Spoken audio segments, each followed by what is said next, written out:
All right, YouTube, Chris with Jerno's Comics and Pop Culture. What's going on? Another video about Endgame. I've been getting so much flack about and seeing so much flack going online about this whole argument that's going against Endgame and why the numbers are not credible. There's a lot of people that are saying, you got to consider inflation. You got to consider all these things, right? To say why it's unfair to say that Endgame is beating Avatar. And this video is to put that argument completely to rest, okay?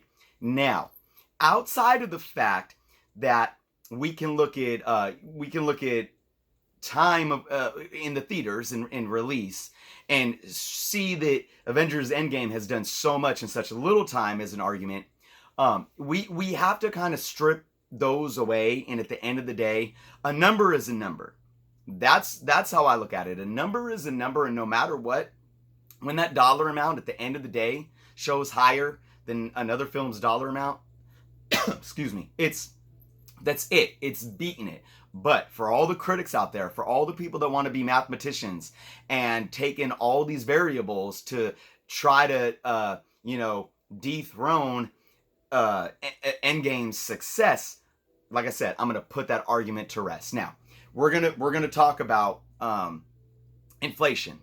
Okay, there's other things too, like time frame of a movie and re-releases. For example, Gone with the Wind, you can look at inflation rate and it's like $3.4 billion or something like that. But it also was re-released in the theaters in at least 4 decades, up until the 70s, I believe.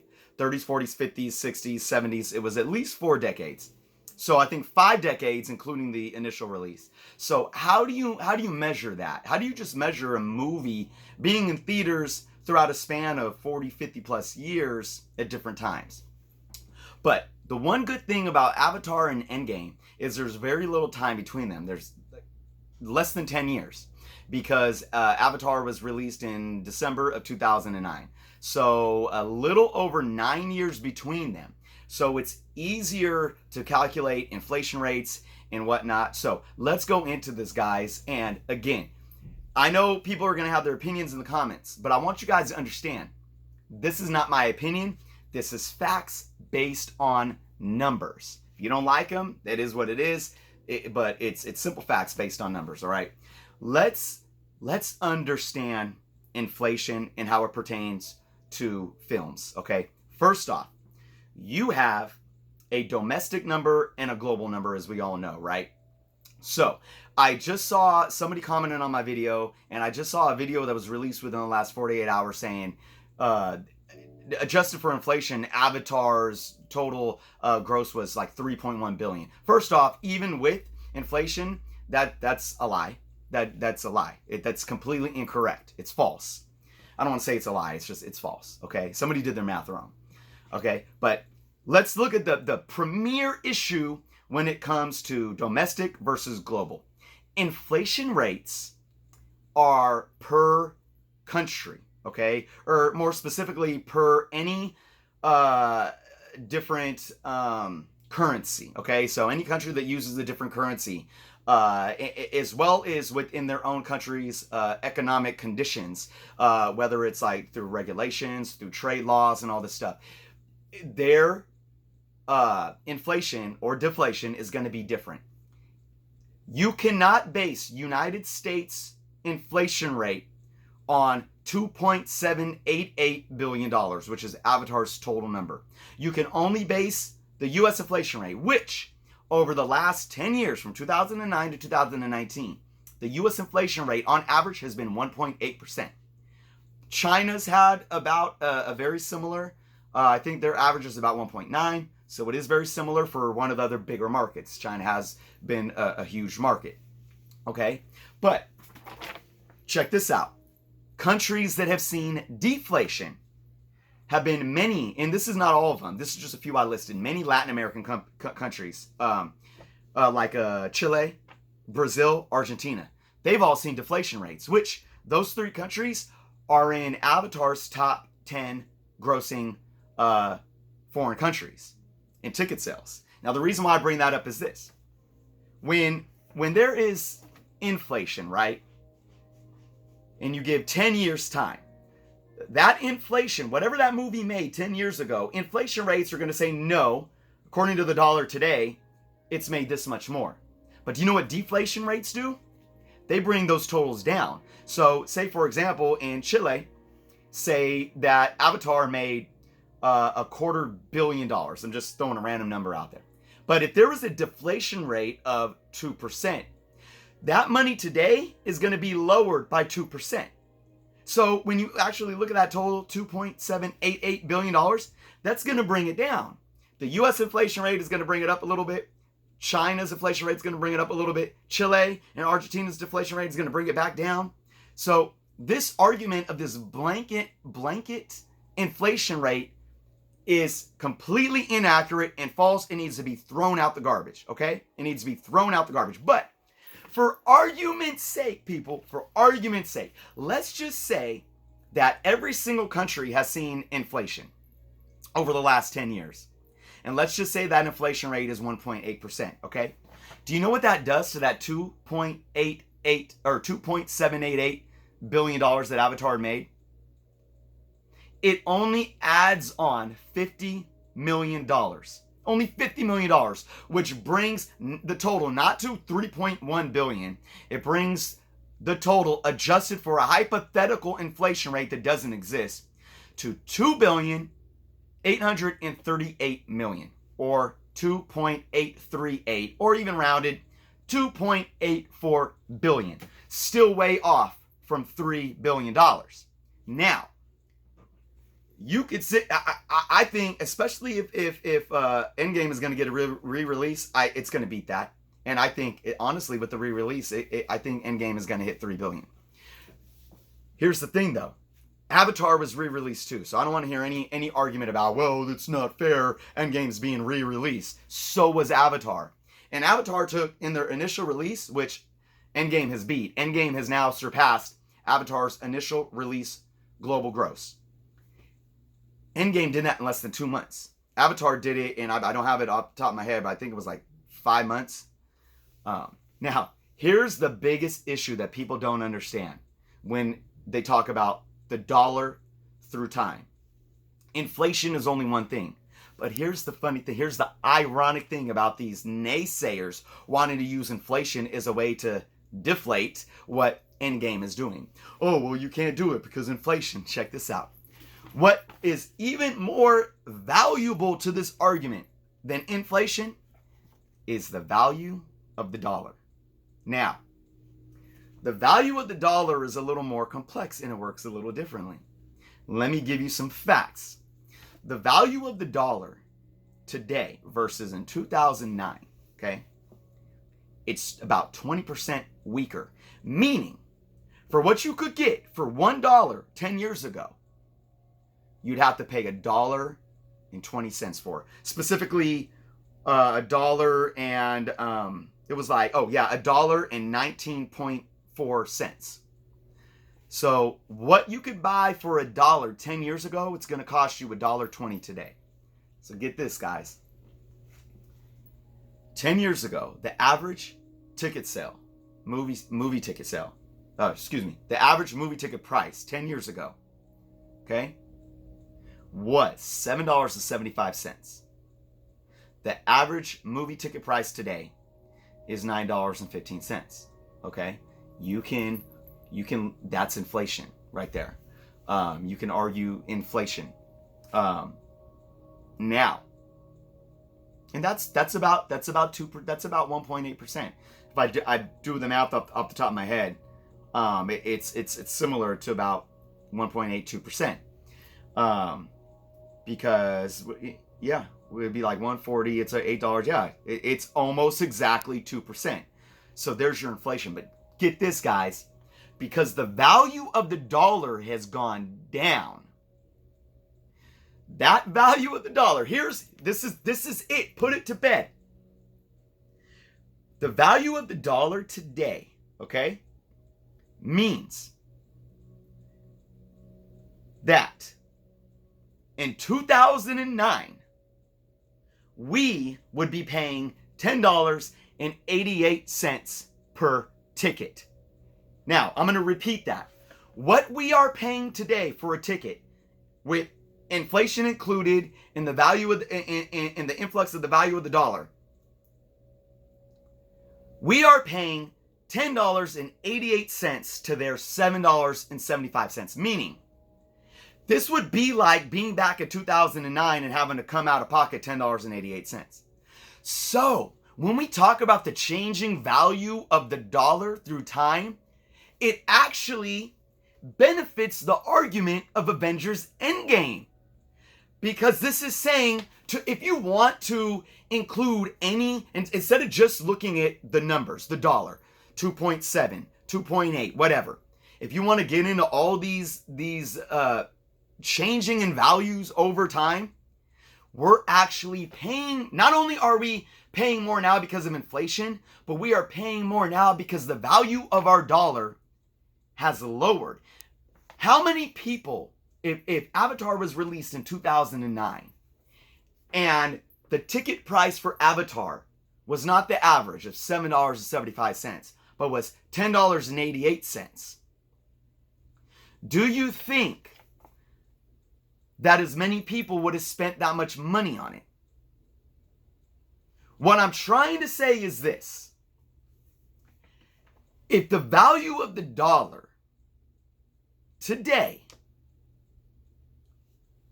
was still a dollar on a dollar, if the value of the dollar didn't change and we only had inflation, okay, the value of our dollar would get us more.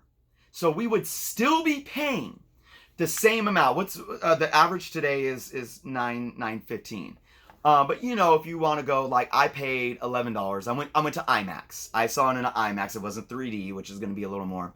I paid $11.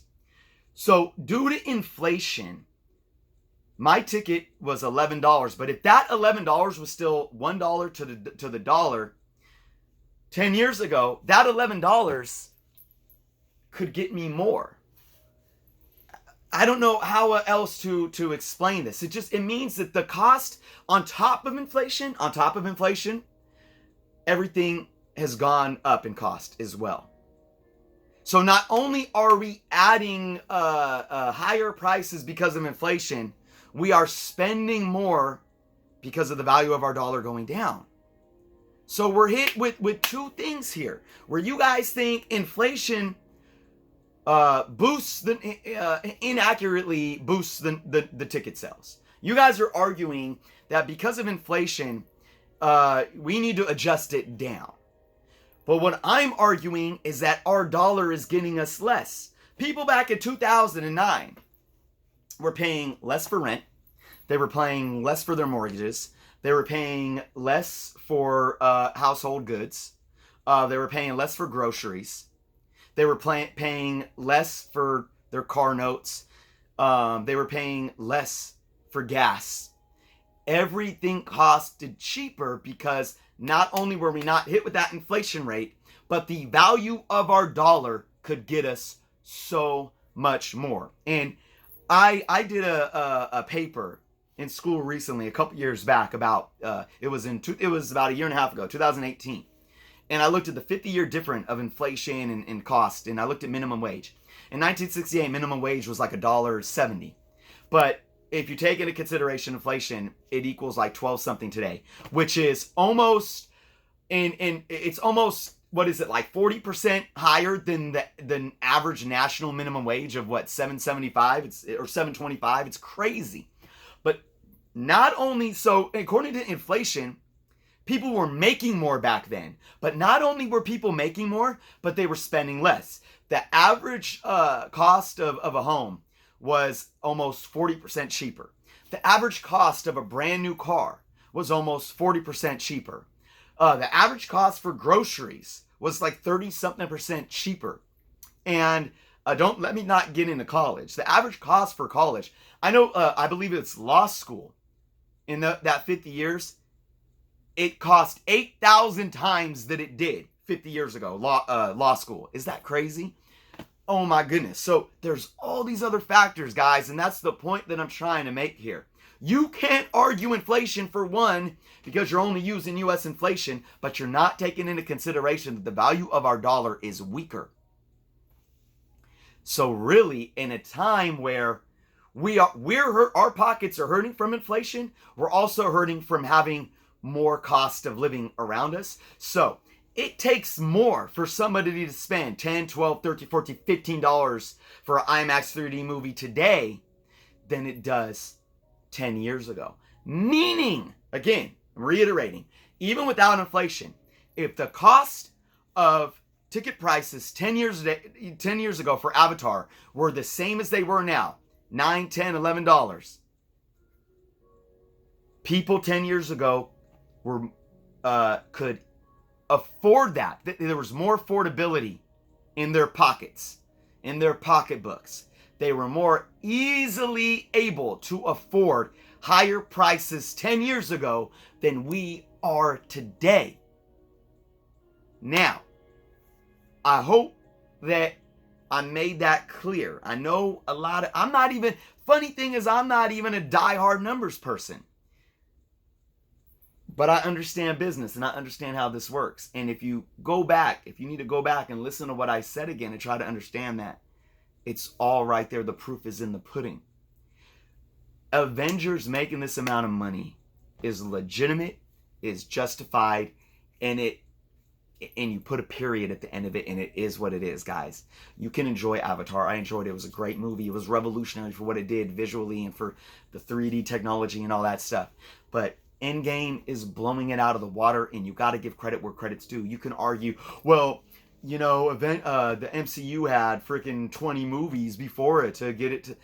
Dude, James Cameron had movies before it. He made Aliens and Terminator 2, Terminator 2, Titanic. He had all these movies. So when you see when you put that label, when you put that brand on it, it's a brand that had been around almost for 30 years at that point. So if you want to argue that James Cameron's brand had been around for 30 years when Avatar came out, the MCU has only been out for 10 plus years when Endgame came out, and that brand is still only got 1/3 of the lifespan. So you guys could say all these things to try to justify an argument against why Endgame's numbers aren't point blank, period. You won't win. You won't win. So I want to reiterate again, as I said in my last video, Endgame right now is 37 million away from beating Avatar anyways. After less than just about 8 weeks in the movie theater, less than 2 full months, I think it was going to beat Avatar anyways without a re-release. With this re-release, I do think it's going to hit 3 billion. And, let's just freaking give it a round of applause and just stop with all these, trying to throw all these variables that really don't add up. And I know I'm not trying to hate on you guys, but, so many people just watch YouTube videos and read these articles by CBR and comicbook.com, and they take them so literally, and a lot of this stuff is clickbait. And, a lot of these articles, they're just bloggers. They don't even have their facts straight, and they're meant to play with your heads to, get us kind of arguing and get us talking about this stuff, So just, everyone is regurgitating everything they see and everything they read. This is facts, guys, and let's just give credit where credit's due. I'm going to leave the video at that. I thank you guys for watching. If for any reason you want to argue with me, please do so. Leave some comments. Be kind. Be humble. And, let's keep this discussion going. But I'm going to stand firm, and I'm not doing it to be rude. I'm going to stand firm and say, you can't argue the numbers. I will take you to court on this stuff. It's plain and simple. It's right there. Avengers Endgame is doing something that has never been done before. And I'm happy to be alive to see it. All right, guys. Thank you so much for watching. If you have not subscribed yet, please do so. I'm on the road to 1,000. Till next time.